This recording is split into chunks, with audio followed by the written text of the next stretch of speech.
Live from downtown Detroit, home of WDIV and Click on Detroit, Local 4 News at 6 starts now. Michigan restaurants get the okay to seat customers again in about a week, but some fear it won't be enough to help these businesses. Before jumping to the front of the vaccine line, before it's their turn, we knew it would happen, but did one local health system let it happen? The defenders investigate. Glad you're with us tonight for Local 4 News at 6. The system of phases for who can get a COVID vaccine has put healthcare providers in a difficult spot. Yeah, some people may not be honest about their age or their occupation, and some have gotten the shot before it's really their turn. For those who are waiting for their name to be called, it's upsetting to see the line jumpers boasting on social media. Here's Local 4 Defender Sean Lay with a look at how it's happening and who it's hurting.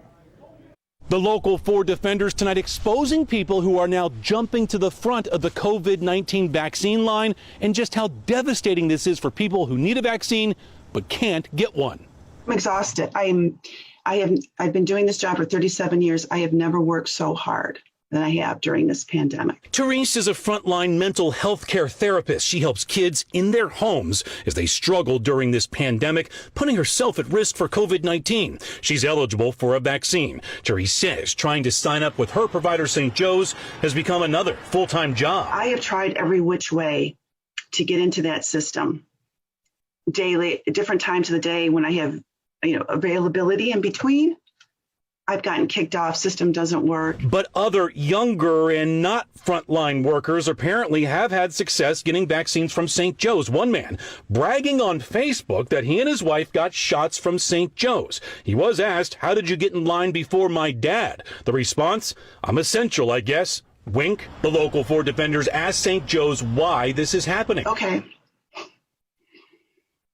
And what did St. Joe's say? St. Joe's tells us extra vaccine at the end of a shift has to be used. They do not want to throw it away and use an on-call list for people who have signed up. St. Joe's says some patients on that list are guilty of misrepresenting themselves. St. Joe's says, quote, "We are in a position in which we need to trust that people who identify as being in an age group or essential occupation are being truthful." You can't trust people.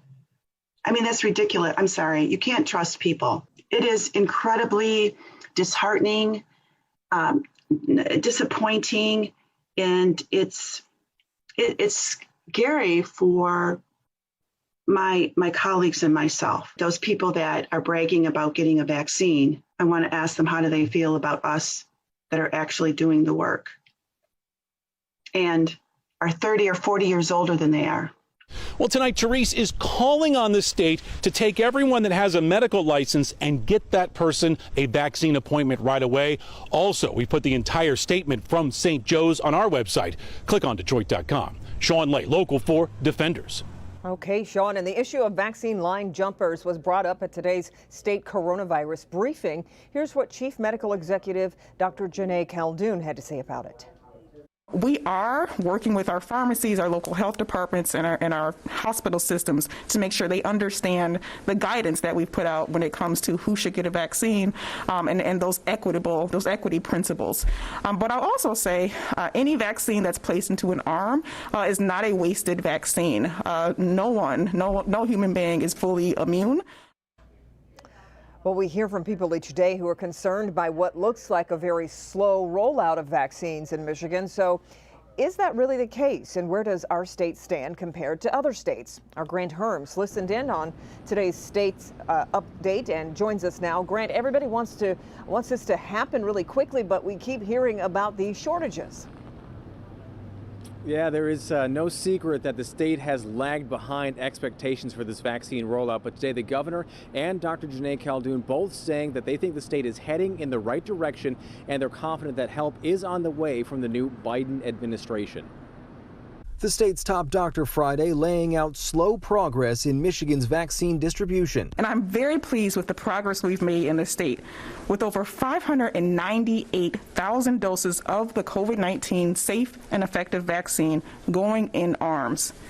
In fact, Michigan has jumped more than 20 spaces in the past 2 weeks. Michigan's vaccine rate is somewhere in the middle compared to the rest of the country at about 4.2% of the population getting at least one dose. But the governor today saying their aim is to get 50,000 Michiganders vaccinated every day. But right now, the state is only receiving about 60,000 doses a week.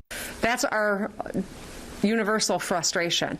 We have the capacity and the plan to do a lot more vaccinations quicker, but the federal government it's been hard.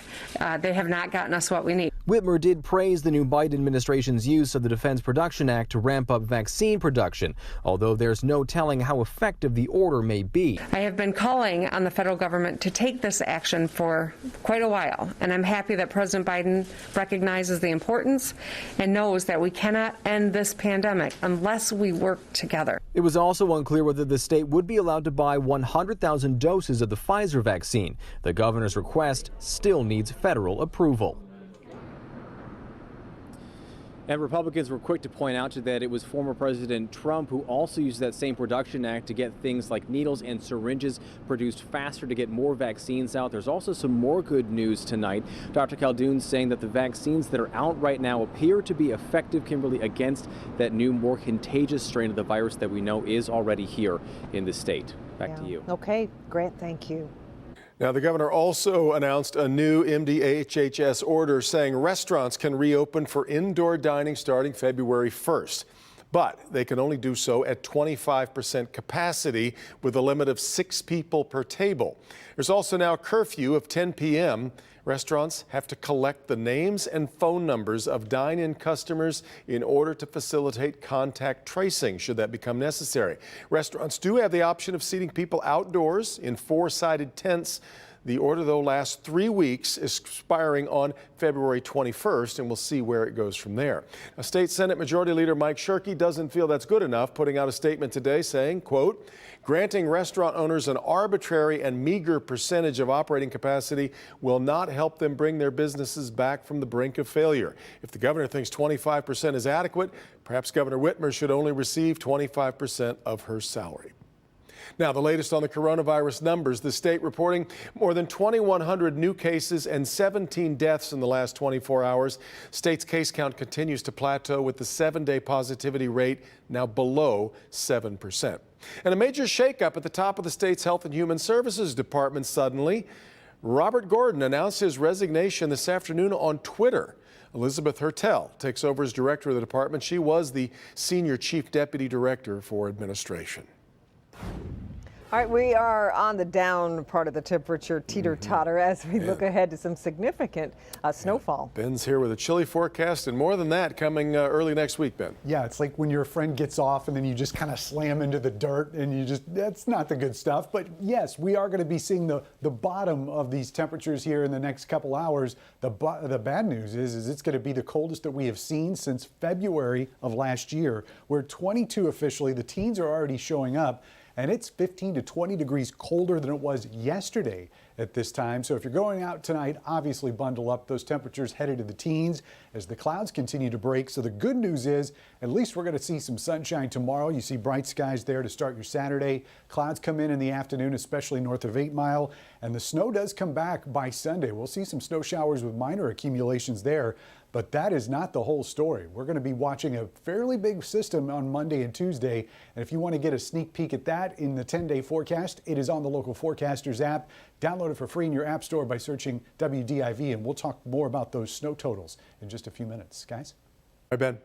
Well, we lost a pioneering baseball legend today, Hank Aaron, dead at the age of 86. Had a long career, but his life after baseball proved just as successful. And one Metro Detroit man was there to share that part of Hank's life with him. Yes, sir. He made time to speak with our Rod Maloney today. Rod? Hammerin' Hank Aaron invested heavily, not only during his career, but after, and in fact wound up owning some car dealerships, including a BMW dealership just outside of Atlanta. Now, Robert Calhoun had been a longtime car salesman, dropped his son off at college at Auburn, and decided he wanted to go inside and try and get a job there. Brought his resume and the awards that he had with him and walked into the office trying to see Henry Aaron. Well, he got stopped by the general manager, but he did end up with a job. This is what he had to say about that first meeting. He said, Sid, tell me that you're from Alabama originally. I said, yes, sir. I grew up in Grove Hill, moved down here from Virginia. He said, your son's at Auburn? I said, yes, sir. He said, well, I looked at your portfolio. It's stunning. He said, Sid, don't let him get out of here. A seasoned sales veteran, Robert worked there for 5 years before Hank sold the dealership group.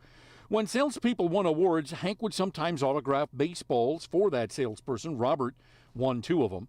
Another sales award, Hank would have his tailors make custom suits. Robert said one of those suits that he won is the one he wore today.